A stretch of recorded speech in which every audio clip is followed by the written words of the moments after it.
Another hot day here in Spain. It's actually 27 degrees Celsius right now as I look outside the window as if to check. But where does that heat come from? Obviously some comes from the Earth itself. In fact, the core of our planet is a burning hot lava place. That was a great explanation. It's heavy metals burning, and that provides some heat. But obviously the sun is the star player. See that pun? Star player? That provides most of the heat that we thoroughly enjoy here on the surface. Just how hot is the sun? Well, if you went into the core where nuclear fusion takes place, it can get up to 16 million degrees Celsius, which puts to shame the hottest temperatures we get here on Earth's surface. I mean, most of the time you'd go to Death Valley to get the hottest temperatures, around the 50s, somewhere in the 50 degrees Celsius. Now that is so hot that it would feel like death for you and me. But that's nothing compared to the sun. 16 million in the core. But what about the surface of the sun?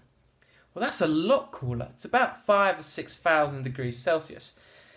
It sounds strange to call that cooler. That's obviously hot enough to burn you and me alive. I mean, it'd cook a pizza in less than a second.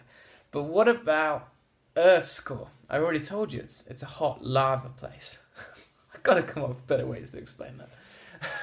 It's hot. It's also, coincidentally, about 5,000 or 6,000 degrees Celsius down there in the core of our planet. But the interesting thing about the sun is that as you go into its atmosphere away from the surface, the temperatures soar to an incredible 2 million degrees Celsius.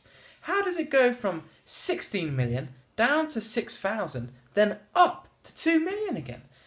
Because as we experience heat normally, the further you go away from something burning, the cooler it gets because the heat's less intense. But not with the sun's atmosphere. The corona, which is the part of the atmosphere of the sun that goes up to 2 million degrees Celsius, is a mystery. But we've been working on some ideas, and our best guess at the moment is it's to do with the magnetism, the chaotic magnetism of the sun. Either way, I'm grateful because the heat from the sun has travelled almost 100 million miles to keep me warm and smiley today. Hope you're having a great day too.